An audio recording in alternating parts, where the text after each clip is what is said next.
The diner sat like a fossil in the white nothing, half buried by years that never happened. Fluorescent lights hummed overhead, casting a pale glow that made the chrome gleam and the vinyl cushions look wet even though they were bone dry. It smelled faintly of bleach, burnt toast, and something older. Dust in the vents, maybe. Or memory. Casey moved in total silence. She wiped down a counter that didn't need wiping, checked the thermostat, turned the coffee maker off, then on again. Her movements were smooth, practiced. She didn't glance at what she was doing. She never did. She'd done it all 1,000 times, maybe more. The door was locked, but the open sign flickered anyway. Not bright, just enough to cast a faint red ghost across the linoleum floor. Outside, the world was gray, not overcast, hollow, as if the sun had stepped out for a smoke and forgotten to come back. Clouds hung low, but not heavy. Nothing was moving. No wind, no birds. Not even the electrical hum of passing trucks on the highway. Then, one snowflake, small, sharp-edged, and it landed on the window with a microscopic tick. Then another. Casey didn't react. She poured a cup of coffee and set it gently on the counter. No customer, no plate. Just the mug. Steam rose like a thread. She waited a moment, then placed a napkin beneath it, straightened it, and turned it just so. The clock above the register said 3:17. She glanced at it once, blinked slow, and moved on. The radio on the back shelf clicked on without her touching it. Static, thick, and layered. A long moment passed. Then music. Old and scratchy. A hymn. The soul that on Jesus hath leaned for repose. Her eyes shifted to the speaker. No surprise, just recognition. She turned at the dial and the music snapped off. Silence again. She stared out the front windows as the snow picked up. No traffic, no taillights. Just white beginning to settle into the edges of the frame. Casey touched the counter lightly with one hand. Her fingers lingered like she was reading something beneath the formica. "They'll be here soon," she said. Her voice was quiet, not soft. She turned back to the coffee pot and refilled the untouched cup. It hadn't cooled. The bell above the door gave a brittle jingle, almost embarrassed by the suddenness of the cold that followed. Frank Dalton shoved his way inside like the weather had chased him. He stood in the doorway for a second, thick breath fogging up his glasses, parka coated in a crust of snow that hadn't had time to melt. He looked around. The place was too clean, too still. "Ah, damn road's a death trap," he said mostly to himself. "Whiteout came out of nowhere. Damn near drove into a ditch." He stomped his boots against the mat, more habit than necessity. The snow slid off like it was already dead. He rubbed his hands together, muttering, and scanned the place like he didn't trust it. Casey was at the counter before he even saw her. "Coffee?" she asked, not like a question. Frank paused. Something about her tone scratched to the back of his neck. "Yeah, sure." He dropped onto the stool with a grunt. She poured without looking. Steam rolled upward. He took a sip, hissed, and set it down. "Hot." "Supposed to be," Casey said. The bell jingled again. This time two came in. A tall man with a short temper and a teenage girl trying hard not to cry or yell. Or both. "I am slowing down. I can't see a thing." They stumbled through the door like they'd been pushed. Riley's hoodie was soaked, and clinging to her arms, the cuffs already frozen. William looked like he hadn't taken a full breath since they left wherever they came from. He was dressed like a man, still pretending the storm was a detour, not a threat. Riley peeled off her gloves and shook out her fingers. "Christ, I can't feel my hands." "Watch your mouth," William snapped, brushing snow off his coat with a sharp, jerking motion. "You're lucky I let you drive at all." Riley opened her mouth to respond, saw Casey watch it, and shut it again. "Sit," said Casey, not unkindly. Riley slid into the corner booth without a word. William stood stiff for a moment before following. Casey brought them coffee without asking. 3 mugs again. One stayed at the counter. "Thanks," Riley muttered. William said nothing. Outside, the snow had gone from polite to predatory. Visibility was gone. Just a wall of white pressing against the windows, swirling with a strange, almost rhythmic movement. Like breath. Frank turned in his stool to look. His face was pale. "I've seen snow like this up in Alberta. But even that... This is different. It's too quiet." William rubbed his hands together near the cup. "You got a phone? Our cells are dead." "No landline. Storm knocked it out earlier," Casey said. William narrowed his eyes. "You don't have a radio? Something?" She shook her head. He looked like he wanted to press it, but didn't. Frank stood again, staring at the storm. "This came on fast. Like, biblical fast." Casey didn't look up. "Faster than normal?" He turned toward her, about to ask something, then thought better of it. A silence settled, long enough to become noticeable. The untouched cup of coffee at the counter still steamed. No one had claimed it. Frank had just started in on his second cup when the TV in the corner of the diner flickered to life. No one had touched it. It buzzed, loud and staticky, picture rolling out like old film. Riley jumped in her seat. William turned, eyebrows furrowed. Casey just stood at the counter, staring at nothing, like she'd known it was coming. The image struggled, warped between black and white bars, then clearer. A news anchor's face, tight-lipped and pale. His suit was askew, tie loosened like someone had yanked on it mid-broadcast. "Unseasonal Arctic conditions, expanding faster than predicted. Entire swaths of counties are under whiteout emergency." Behind him, a map filled the screen. Red and orange alerts ballooned outward like bruises. The camera jittered, then flickered again. The anchor continued, voice thin and warped through the bad signal. "Authorities advise shelter in place. Visibility at 0. Rescue crews are unable to respond. This is not a typical weather pattern." Frank stood now, arms crossed. "Well, no shit." The screen cut to static for a beat, then back on the anchor. But his face had changed. Sharper now, eyes wider. The background behind him, a window, maybe, was all white. "Some are reporting phenomena. Lights in the storm, figures moving through the snow. Unconfirmed, remain indoors and remain calm." William stepped forward. "Turn it off." Riley didn't move. No one touched it. The TV glitched, horizontal lines tearing across the screen, then blinked off. Just black. No standby light, like it had never been on at all. No one spoke. The only sound was the slow drip, drip, drip of melted snow off of Frank's boots. William cleared his throat too loud. "It's panic media. They always blow things out of proportion." Frank looked over at him like he'd grown another head. "Buddy, we can't even see the road. And you heard him. Rescue's not coming." "It's a freak storm," William muttered. Riley laughed once, low and sharp. "You think this is just weather?"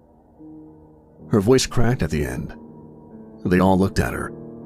She stared into her coffee like it might show something different. Outside, the wind howled, long and low, like a horn echoing across a frozen lake.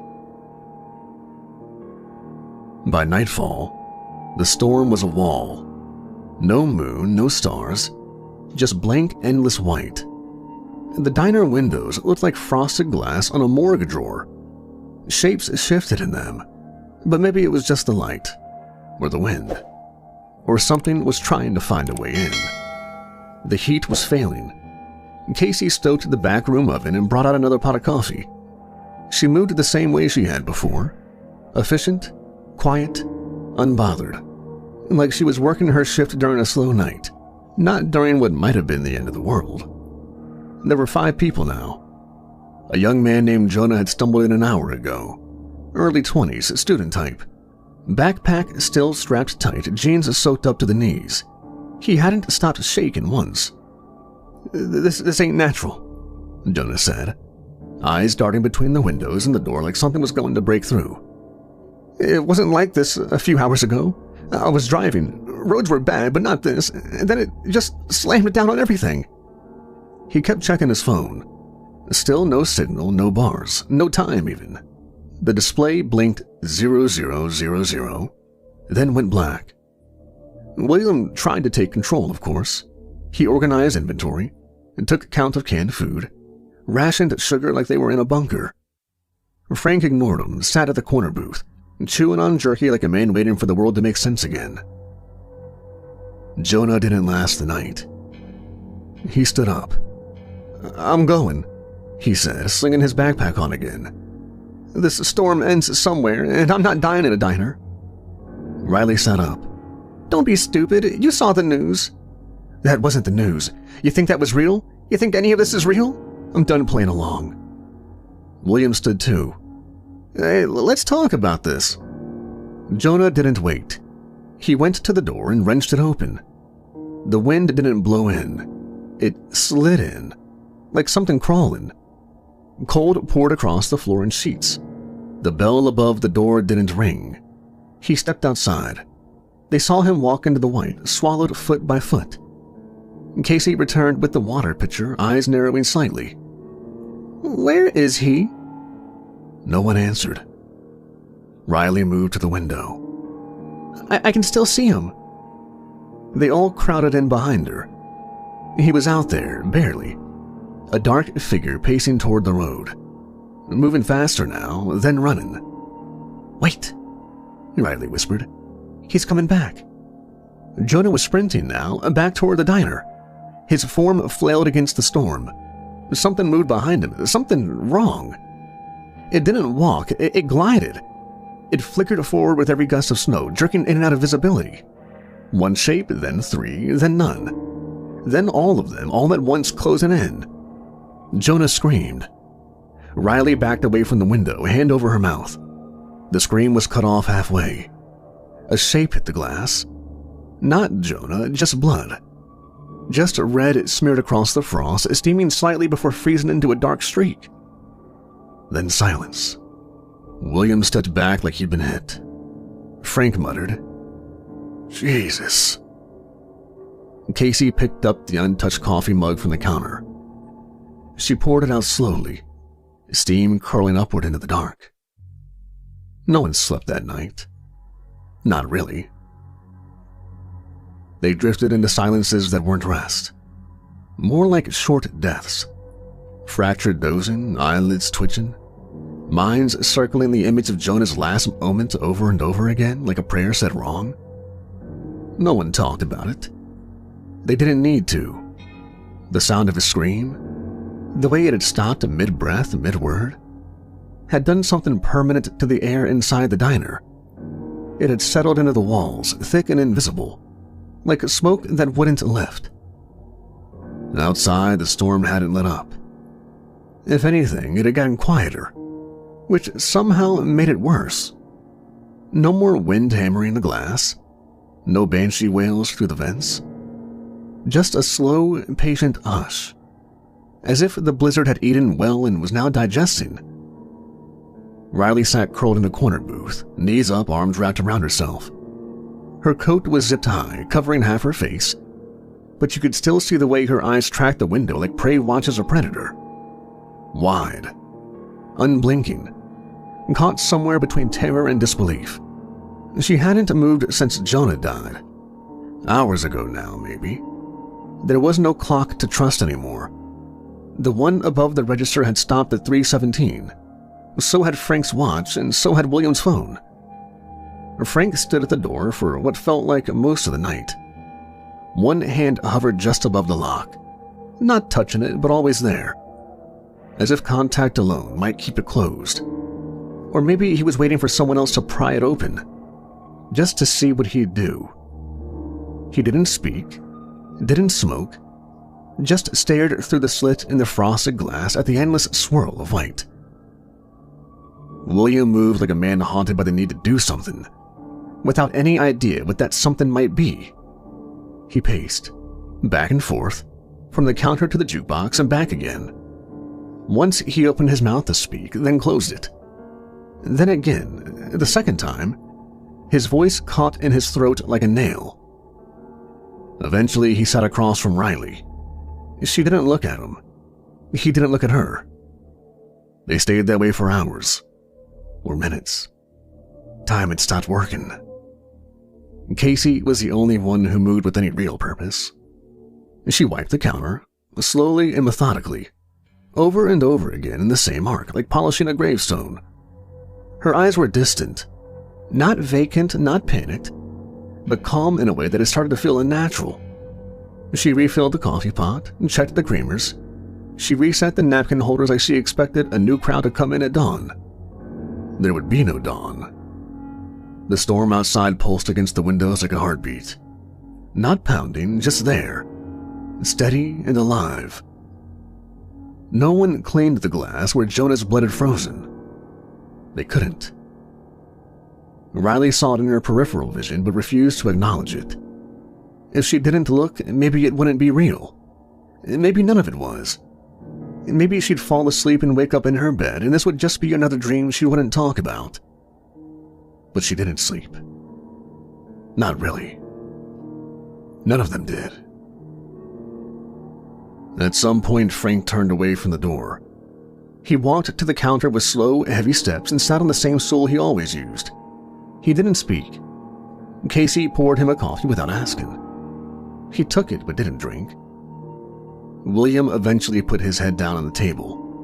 One arm crossed over his face like a child hiding from a storm. Riley didn't move. She had become a shadow in the shape of a girl. Casey returned to the coffee station and placed a third cup on the counter. It steamed softly like breath. No one had seen her brew it. The overhead lights buzzed gently. The heater wheezed once, then fell silent. A few minutes, or hours later, the jukebox clicked on again. No one moved. The song was slower this time, thicker, almost mournful. He'll never, no, never, never forsake. The lights dimmed just slightly. Not enough to be obvious. Just enough to remind them this place had its own pulse. And still, the blood on the window stayed frozen. And still, the sun did not rise. The next day came without a beginning. There was no sunrise, no change in the light.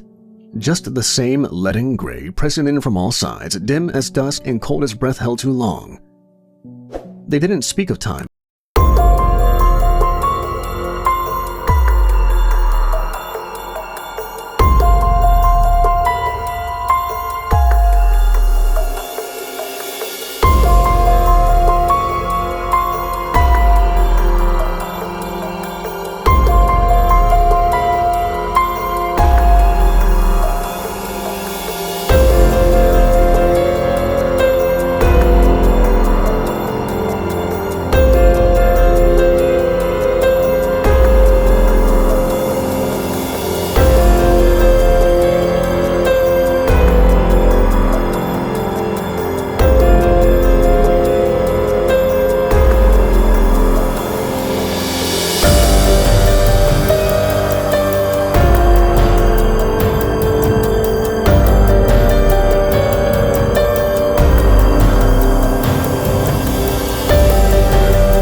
She chewed at the corner of her thumb until it bled, then started again. One night, or what they agreed to call night, the jukebox clicked on by itself again. They were used to it by now. No one flinched. The song was the same. He'll never, No, never. No, never forsake. It skipped halfway through the verse, then started again. And again. Frank stood slowly, walked over and pulled the plug. The music didn't stop. He stared at the machine, hand still holding the cord. I don't think it's plugged into anything. William looked up from his seat. It's the same song every time. Casey didn't turn from the counter. It's the only one it remembers. What? Riley blinked. Casey turned off the griddle. Some songs don't let go easy. No one responded. Later, Frank sat in the booth by the window, the one no one else used anymore. It was quieter there. Quieter in the way that danger sometimes is. He ran his fingers over the edge of the table, paused. Scratched into the laminate, barely visible, was a number. 5. He frowned and checked the next booth. Also 5. And the one behind that, and the one behind that. Frank stood. He moved to the other side of the diner, same thing. Every booth was number 5. He went back to the counter and didn't say anything for a full minute, then went to Casey. Were these always labeled? She didn't look up. Only when you're counting. What does that mean? She turned to him and smiled. Not cold, not warm, just enough to say, that's all you get. In the freezer that night, Riley found a can of soup that didn't exist in any brand she recognized. Plain white label, black lettering. Repentance. She turned it over in her hand once. No ingredients, no barcode, no expiration date. Just that one word. Like a command. The door opened behind her. Cold flooded in from colder. A soft click of boots. The faint smell of coffee and something like dust. Casey stepped inside and closed the door gently behind her. For a long moment, neither of them spoke. The hum of the overhead fan vibrated quietly, like a distant throat trying not to clear itself. Riley's breath misted faintly in the dim light. Casey didn't seem to breathe at all. Riley held up the can, voice flat. Is this your idea of a joke? Casey didn't answer. Riley set the can down on the metal shelf harder than she meant to. The clang echoed in the steel box around them. It isn't funny. It's not clever or deep or whatever this place is trying to be. Casey tilted her head. You think the diner's trying to say something to you? I think something is. I don't know. She turned around and leaned against the shelving, arms crossed. Her hoodie looked too thin for the cold, but she didn't shiver. Why does it feel like we're being watched? Not just by the snow, by this place, like it's waiting for something. Something from us. Casey leaned against the opposite wall. Places remember people. That's not what I asked. I know. Riley stared at her for a long second, then looked away. Another silence. Thicker this time, deeper. When Riley spoke again, her voice cracked like thin ice. My mom was in the back seat. Casey didn't react. Riley stared at a crack in the freezer floor. It was my fault. I was driving. My dad let me because he wanted to show he could trust me again. We were fighting before, all of us, and she was crying. Her hands started to shake, but she didn't notice. It was raining, not like this, just steady, cold. I took a turn too fast and we slid. I tried to steer out of it, but my dad, he panicked. He grabbed the wheel. He didn't trust me. She swallowed. We went off the road, into the ditch. It was steep. The car flipped once, maybe twice. I blacked out. Casey's eyes stayed on her, soft and unmoving. When I woke up, she wasn't breathing. Riley's voice was barely audible now. The front was crushed in. My dad was... He wasn't moving either. But she was in the back. And she had blood on her face, and I kept thinking she wasn't even supposed to be in the car. She blinked hard. Tears welled, then spilled over, slow and angry. "She wasn't supposed to be there." "And you left?" "Yeah." More tears. She didn't wipe them away. "I keep thinking about that moment right before we lost control. If I hadn't been looking at the dashboard or adjusting the mirror or something, if I had just focused." The silence again, the kind that hurts in your ears. "I see her face sometimes, in the snow, in the window, just for a second. Then it's gone, like it never happened." She looked up at Casey now, eyes rimmed red but defiant. "You think I'm crazy?" Casey shook her head. "No." "You think it was my fault?" Casey took a long breath before answering. "I think guilt is heavier than most things we carry, and harder to set down." Riley let out a sharp, wet laugh. "That's a non-answer." "I know," Casey said. Riley turned her back to the wall and slid down slowly until she was sitting on the cold floor. Casey didn't move.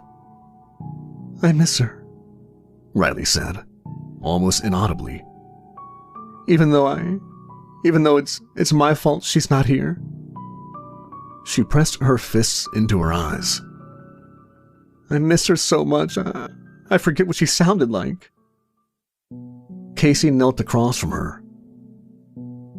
"You ever tell her you were sorry?" Riley shook her head. "I didn't get to. I thought she was mad at me, and then she was gone." Casey placed a hand on Riley's shoulder, warm and steady. "You might still have the chance." What does that mean?" But Casey was already standing, already walking to the door. She opened it without answering. Before she stepped down, she turned back. "Eat something. You're still here." Then she was gone. The next morning, if it was morning, William found a salt shaker in the freezer. He stood there for a long time, holding it in his hand, and turning it over like maybe it would make sense from a different angle. It didn't. He set it down and backed out slowly, as if expecting something else to be misplaced, or waiting for the freezer to change shape while his back was turned. Back in the diner, Casey was already making coffee. Riley sat at her usual booth, face unreadable, hands wrapped around her cup like it might melt through her fingers if she let go. She didn't look up when William entered. Frank was dozing in his corner, a dish towel draped over his eyes. William stood in the center of the diner and said, "Someone moved the salt." No one answered. He waited. Casey flipped the burner on and cracked 2 eggs. "Why would the salt be in the freezer?" "Cold storage." "Don't do that. Don't act like this is normal." Casey didn't flinch. Riley took a sip of coffee, still not looking at him. William rubbed a hand down his face and started pacing. "This place isn't just off. It's wrong. Things don't stay where you leave them. My notebook had new pages in it this morning, handwriting that wasn't mine." He went to the booth near the window and yanked the notebook out from under the napkin holder and flipped it open. Blank. The pages were clean. He blinked. I swear He turned page after page. Nothing.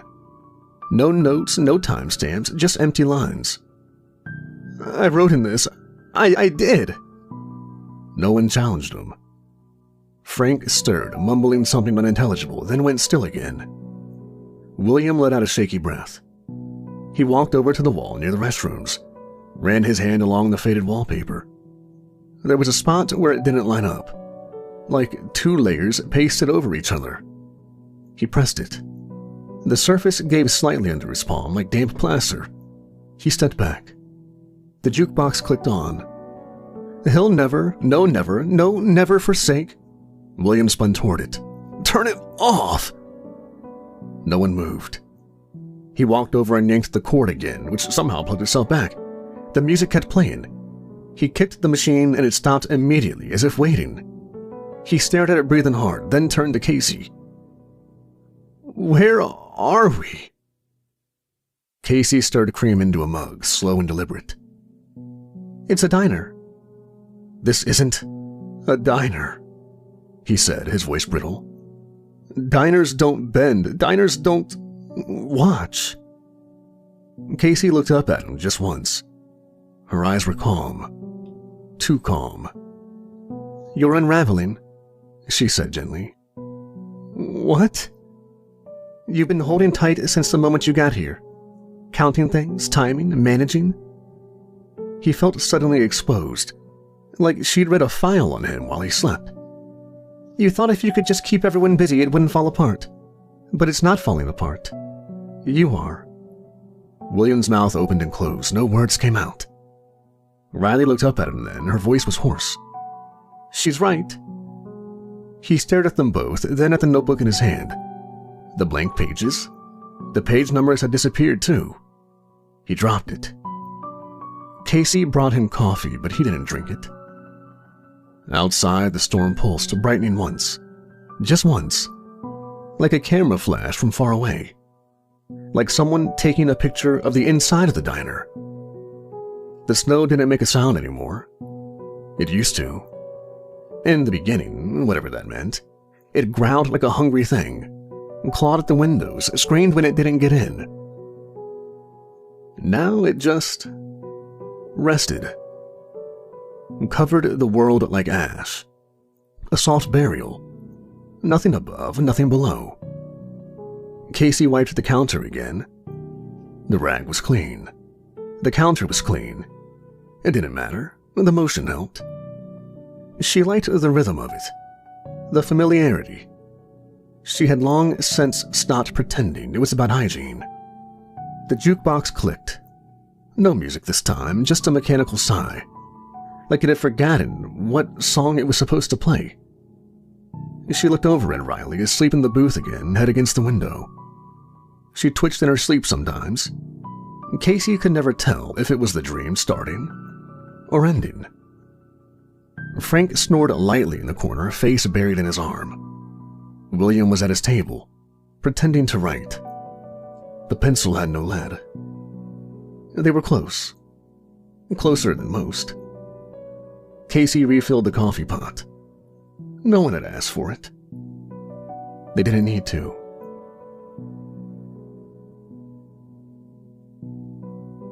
Sometimes she tried to remember how long she'd been here. She never could. It was like trying to remember the beginning of a dream after you've already woken up 3 times inside of it. She'd wiped this same counter 1,000 times. Maybe more. The same plates, the same mugs, the same cold that didn't seep into her bones anymore. There had been others before them. So many others. Faces she half remembered. Regrets that hung in the air long after their voices were gone. Some stayed too long. Some never figured it out. Some never even knew what they were being asked to face. This group was different. They felt different. She reached into her apron pocket and pulled out a small silver ring. Just held it for a while. Turned it over in her fingers. She didn't wear it anymore. Didn't need to. She poured a fresh cup of coffee and set it on the counter. 5th cup. Always one more than needed. He would show up and claim it eventually. It used to bother her, that empty place, the waiting. Not anymore. She looked out at the snow. Sometimes she saw things in it. Shapes, flickers of light. The soft silhouettes of hands pressed to glass that weren't there. She never flinched. Let the others see monsters. She knew what the storm really was. A filter. A sieve. It didn't want to hurt them. It just wanted to know who could move on and who still needed more time. She touched the formica. The heat from the cup had already left a faint ring. "This is my last cycle," she said aloud, but softly. There was no one to hear. "I've done my penance. I've helped enough move on after this." She meant it. She'd never said it aloud before, but tonight it felt true. She turned back to the room. Riley stirred. Frank muttered something in his sleep. William's hand paused mid-scribble, then kept moving. Casey smiled. Almost. Then she turned back to the window and waited for the shape to appear again. It always came before the end. The storm hadn't stopped, but Riley noticed something different when she woke up. It was quiet, the same as always, but not the same kind of quiet. Not heavy, not choking, just still. She sat up in her booth, stretching slow. Her body ached the way it did after a long cry or a fever breaking. Her hoodie was damp from where she curled into herself, but she didn't feel cold. Casey had left a glass of water on the table and a biscuit, fresh and still warm. Riley blinked at it, surprised. Not by the gesture. Casey always took care of them, but by how hungry she suddenly felt. She ate it without thinking. The warmth filled her chest before her stomach. It felt like something small inside her had unclenched. She didn't cry. She didn't smile either. But for the first time since the crash, she didn't feel like she needed to disappear. Casey lay on her back behind the counter, wrapped in a thick olive green sleeping bag. A candle flickered beside her, the flame barely disturbed by the draft that slipped in under the front door. The windows were fogged. The snow was still falling outside in a slow, endless hush. In her hands was a battered paperback, faded, dog-eared, spine long broken. Dante's Inferno. She read by candlelight, the pages glowing faintly, her eyes moving slow and deliberate over the verse. Like she'd read it before. Like she'd been there. Footsteps approached. Not rushed, not uncertain, just heavy and tired. William stepped around the counter and peered down at her. "You reading bedtime stories from hell now?" he asked, a ghost of a smirk tugging at one corner of his mouth. Casey turned a page. "Some nights call for it." He nodded, then slowly lowered himself to the floor beside her. It wasn't graceful. His knees popped, his back groaned, but he settled in without complaint. For a while they just sat there, candle between them, snow on the other side of the world. William ran a hand down his face. "You ever notice the way the silence here isn't empty?" Casey didn't look away from her book. "It listens." "Yeah, that's what it feels like." He leaned back against the counter. His voice was soft when it came again. "She thinks I don't trust her." Casey closed the book. "I do. Or I want to. I never figured out how to let go. Not after what happened to her mom. I thought if I kept control of everything, I could keep her safe." Casey didn't speak. William rubbed his eyes with the heels of his hands. "I remember when Riley was 5. She used to hide under the kitchen table when she got scared. Thought if she couldn't see the thunder and the lightning, it couldn't get her. And that was her logic." He smiled, just barely. It faded fast. "She doesn't hide under tables anymore. She hides behind being angry, behind sarcasm. And I keep pushing, thinking I'm helping, but all I'm doing is pushing her further away." Casey's voice was gentle. "What are you afraid of?" "That I ruined her," he said. No hesitation. No breath between the question and the truth. "That I couldn't stop the crash, that I was the one who panicked, that if I had just let her steer?" He trailed off and shook his head. "She blames herself." The candlelight danced in the silence that followed. The jukebox clicked faintly in the corner but didn't play. William's voice cracked. "I love her. More than anything, but I don't know how to show her that without turning it into a leash." He turned to Casey. "I never wanted to control her. I wanted her to survive, that's all." Casey looked at him. Not with pity, not with judgment. With recognition. "She knows." William laughed, bitter and small. You think so? I do. He looked away. I don't know how to fix it. Casey leaned back, eyes closed now. Maybe fixing it isn't the point. William didn't answer. He just sat there. A man who had built his whole life around protecting someone and had no idea how to let her grow up. The candle burned lower. Eventually, Casey opened her eyes and looked at him again. You're not a bad father. You're just a scared one. William closed his eyes. Yeah, he whispered. I am. They sat in the quiet for a long time after that. Nothing outside but snow. Nothing inside but two people finally stopping. And for the first time in what felt like forever, William didn't feel like he had to fix anything. The candle had burned down to a stub by the time William drifted into sleep. Casey didn't move. She sat there long after his breathing slowed, long after the flame guttered out. Her hand rested lightly on the cover of Inferno, the spine folded shut but still worn from her lap. The diner was quiet, but not empty. Never empty. Outside, the storm pulsed, once, like a heartbeat. Like something large had just inhaled. The next time Riley opened her eyes, the diner was full. But it wasn't this diner. The lights were too bright. The booths were a different color. The clock above the register wasn't stopped at 3:17. It ticked loud and steady. The people were different, too.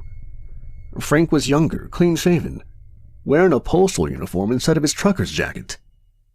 Casey was still behind the counter, but her hair was longer, darker. She wore glasses. A man sat at the window booth, one Riley didn't recognize. His face was soft and kind.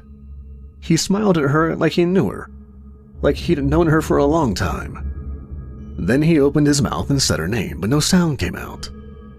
Just snow.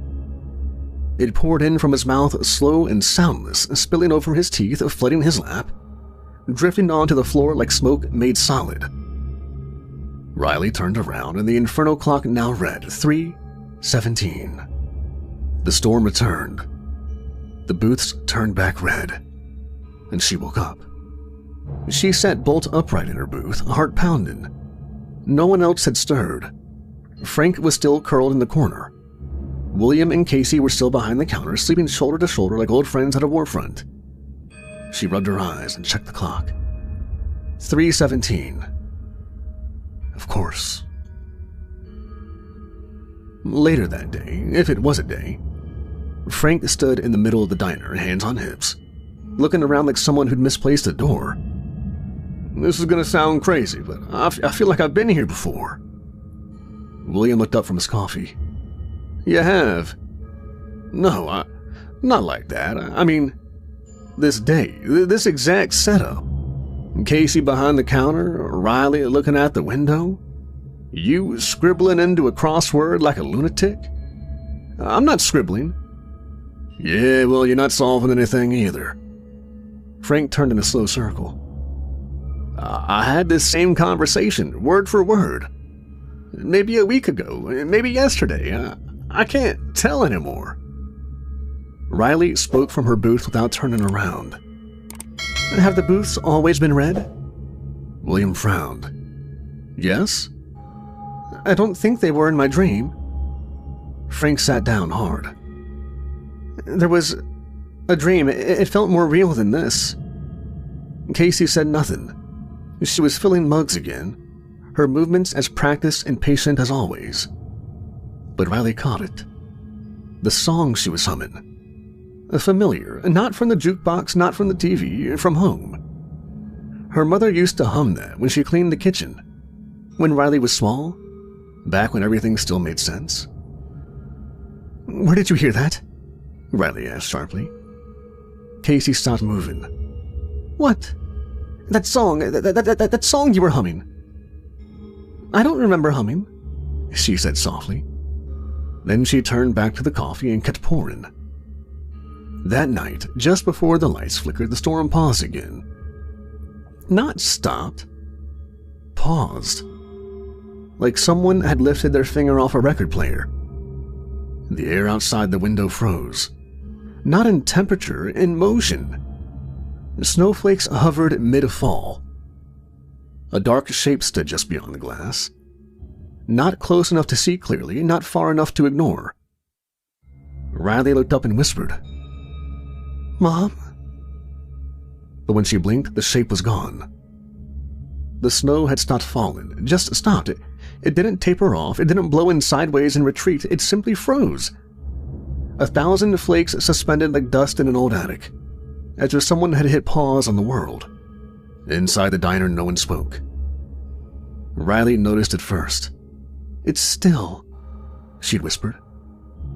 Now Frank stood at the window, blinking like he wasn't sure what he was seeing.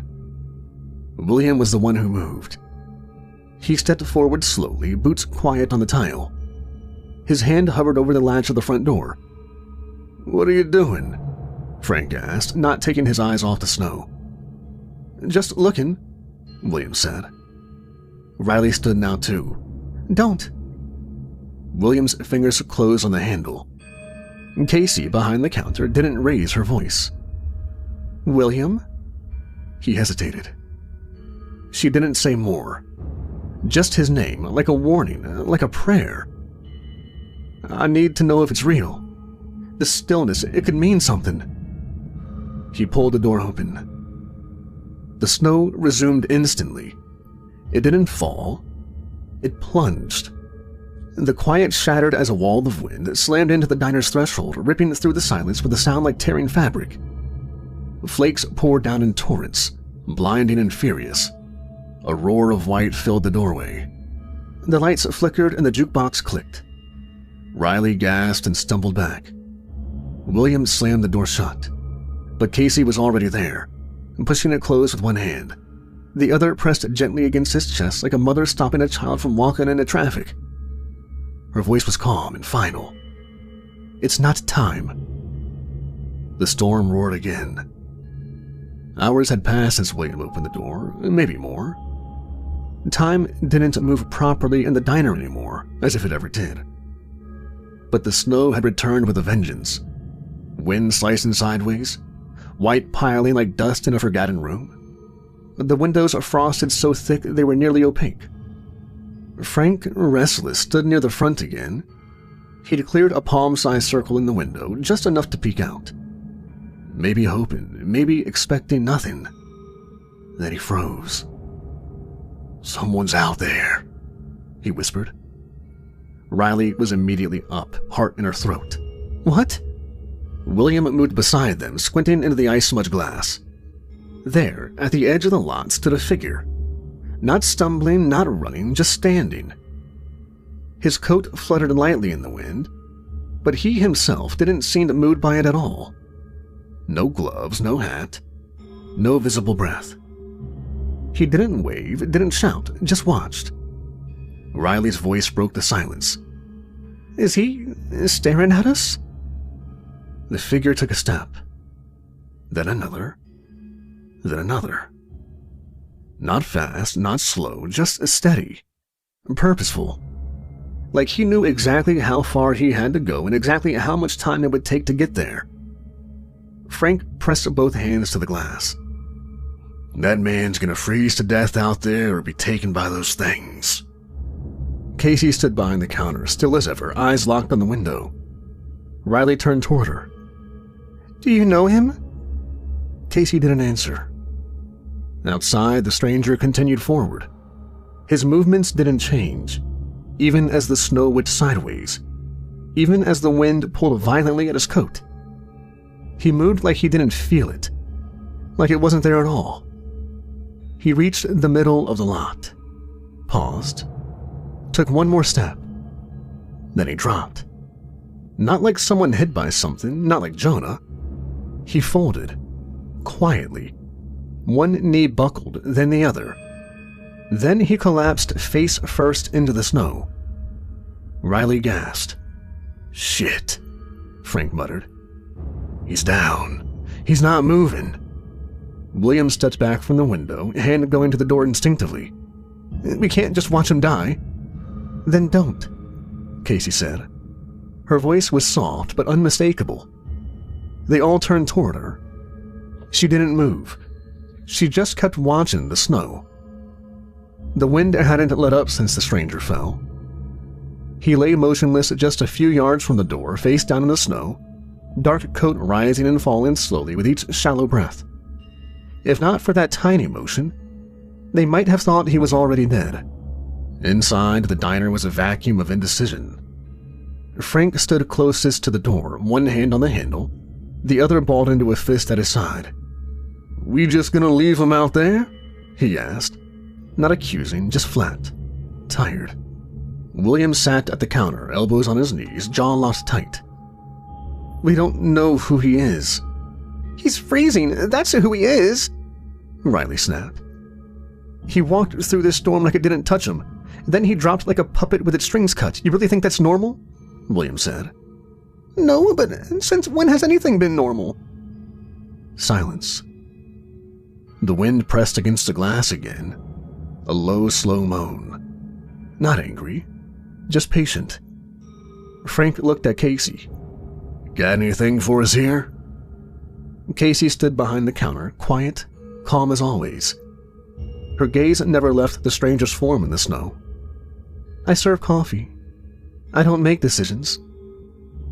That landed like a bell in a cathedral. Frank turned back to the others. "We let Jonah die. We stood at this window and watched him scream until he didn't. I ain't doing that again." "He's not Jonah," William said. Frank rounded on him. "No, he's not. But I am." "What are you talking about?" "I'm the guy who runs. Always have been. Run from jobs, run from family, from everything that mattered. You think I haven't seen this before? Every time I sit on my hands and convince myself it's someone else's problem." Riley looked up at him, something shifting in her expression. "You tried to help Jonah. We stopped you. That was our mistake." He took a breath. "This time, I'm not going to be the one sitting when it ends." He reached for his coat and pulled it on, fastened the zipper with slow, deliberate hands. He stepped to the door. Casey didn't try to stop him. She just watched. Not sad, not smiling. She silently prepared a fresh cup of coffee. The door opened with a heavy groan. The storm didn't roar this time, it parted. Frank stepped out into the white. Behind him, the diner held its breath. And then he was gone. Barely visible. The cold hit him like a wall, but he didn't flinch. Frank moved through the snow with his head down, hands bare, boots sinking deep into the powder that never stopped piling. The wind clawed at his throat, but he kept walking, breath ragged but steady. The stranger lay still, just 20 feet from the diner, face turned toward the ground, half buried now, like the storm was trying to erase him. Frank knelt beside him. His knees sank instantly, snow filling the cuffs of his jeans. "All right, come on," he muttered, hooking his arms under the man's shoulders. "I didn't walk through hell to play dead man carry with you." The stranger groaned softly. His eyelids fluttered, but he didn't speak. Frank gritted his teeth and lifted. The wind howled harder now. Not everywhere, just behind him. Something was coming. Not fast, not loud, but inevitable. He dragged the man step by step, boots slipping, breath steaming. The diner seemed farther away than before, like the parking lot had stretched while no one was looking. He didn't stop. Each footfall was heavier than the last, like the snow didn't want him to give up. 10 feet. 5. Shapes moved in the storm, not close yet, but circling. Frank pulled the man the last few steps and shoved him hard through the doorway. The stranger hit the tile floor inside, limp but breathing. Frank didn't follow. Something grabbed him. No sound, no scream. Just a violent blur of white and shadow. His coat disappeared first. Then his arm. Then nothing. The door slammed shut behind him. The stranger sat upright with the ease of someone getting out of bed after a long nap. His coat was soaked, boots caked in snowmelt, but there was no urgency in his movements. He blinked once slowly, as if reacclimating to the air inside the diner. Riley flinched when he looked at her, not because he seemed dangerous. He didn't. But because something in his eyes suggested he'd already been here before. Not today, not just this week. Before. William stood frozen behind the counter, one hand gripping the edge like it might anchor him to the floor. Riley stayed crouched beside the stranger, unsure whether to back away or help him to stand. She didn't need to choose. The stranger rose on his own, joints popping lightly, face passive. He brushed the snow from his sleeves with mechanical precision, then looked around the room like someone checking to see if the furniture had been rearranged in their absence. "About time," he said, voice hoarse but casual. "Thought we'd never get here. You finally pulled me out." He looked between the two of them, eyes lingering on Riley. "Took a while, this loop." Riley blinked.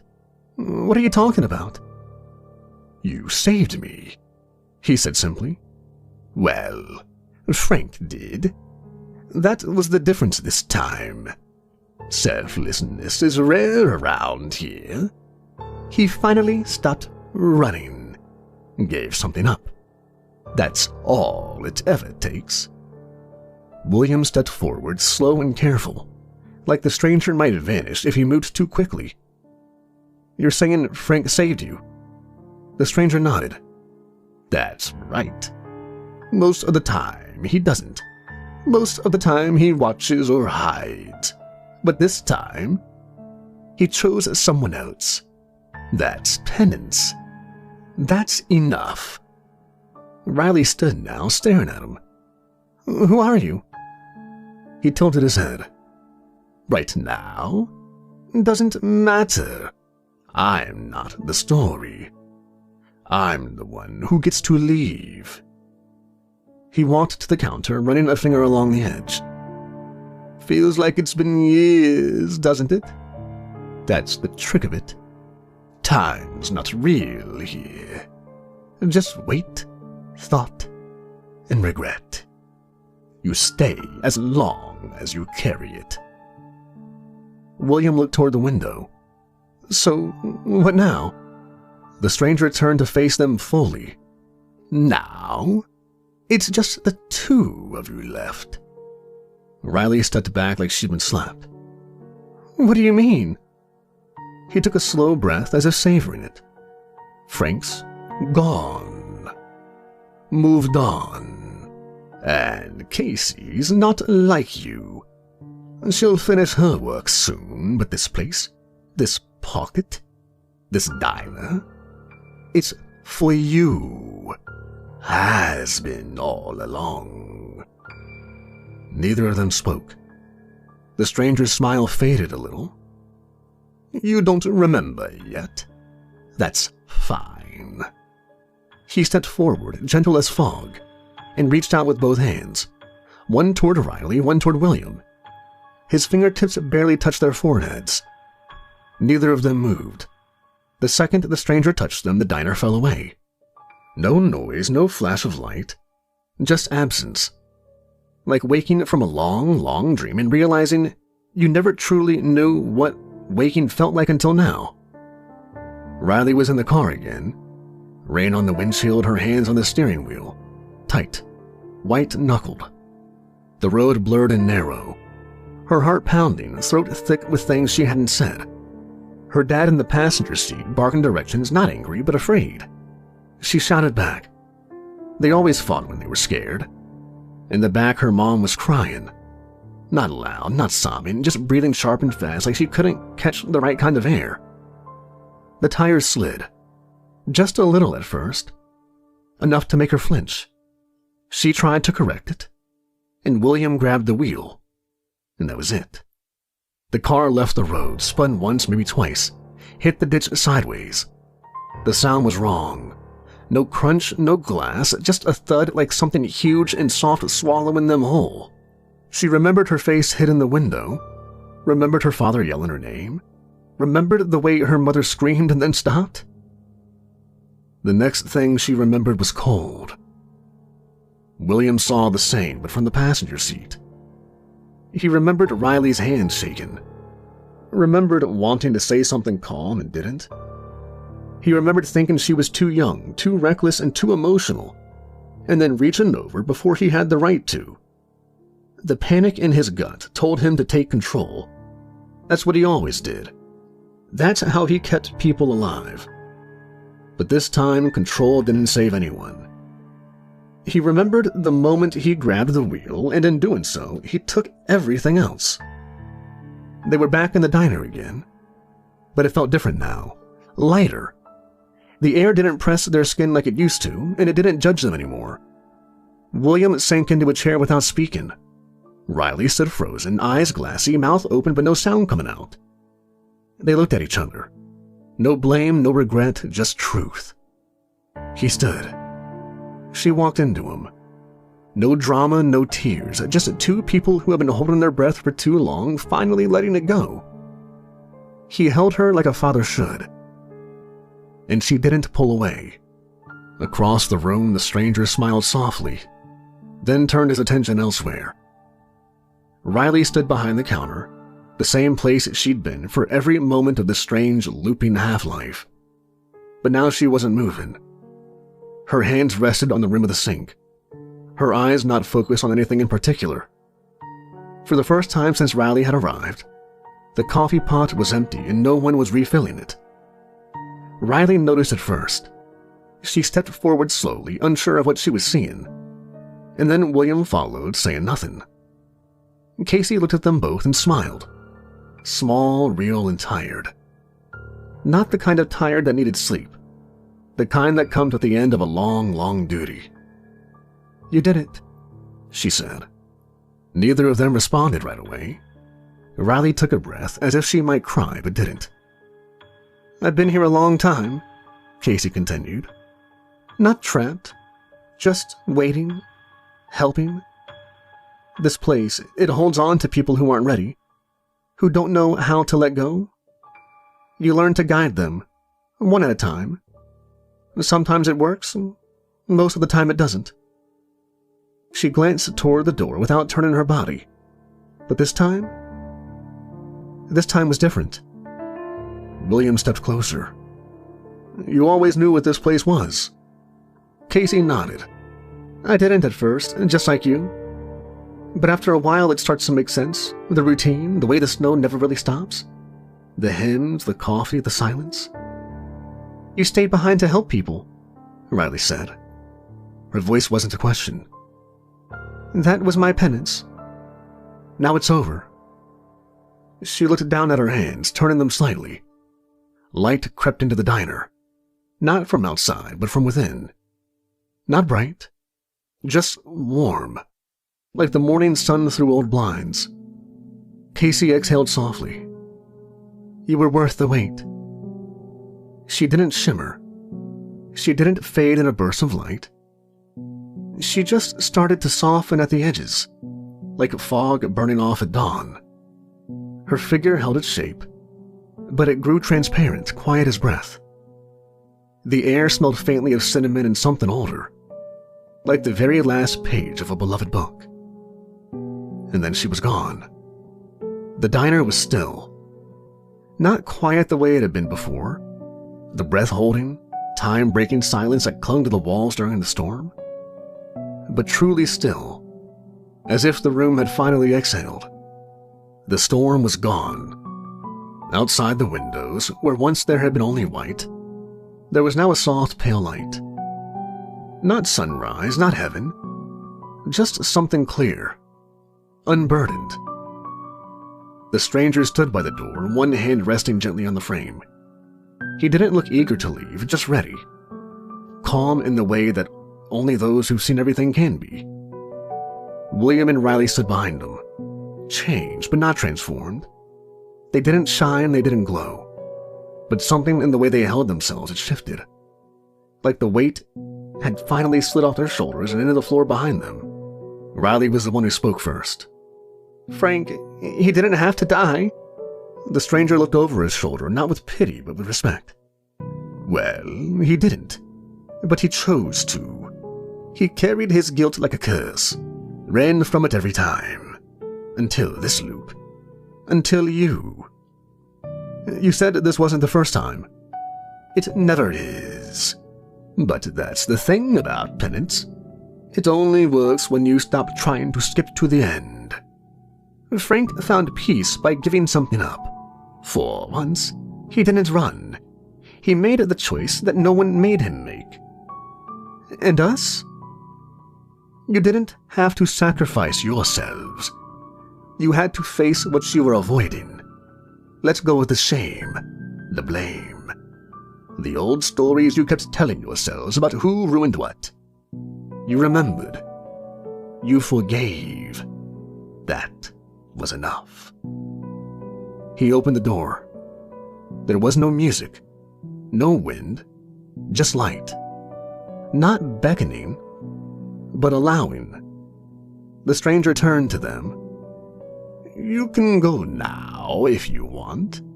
William looked at Riley. Riley looked back. No nod, no words. They just understood. They stepped outside together. The light didn't engulf them. It accepted them, quiet and whole.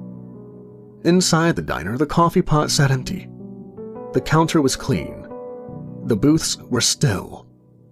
The jukebox was silent for what felt like the first time in years. On the counter sat one last cup of coffee. Steam curled from it, slow and steady. The stranger stepped over to it, picked it up and took a sip. He closed his eyes like it was the first warm thing he'd tasted in a lifetime. Then, with no ceremony, no hesitation, he walked through the door and into the light. The door swung shut behind him. The diner was empty. And at long last, it was quiet. The stranger walked until the cold forgot his name. He'd left nothing behind but footsteps that would fill in before the next ones arrived. The coffee cup stayed warm in his hand, though he hadn't sipped it in a while. It wasn't really about the coffee, it never had been. He thought of Frank, headstrong, bitter, always a half second from turning around. But he hadn't. Not this time. He'd finished the loop. He thought of Riley and William, two broken pieces of the same guilt, finally seeing each other clearly. They hadn't saved him, not exactly, but they'd stopped trying to save themselves in all the wrong ways. And that made all the difference. Up ahead, the light widened into something not quite a road, just space. And in that space, the stranger would wait for the next group of souls that needed to pay their penance.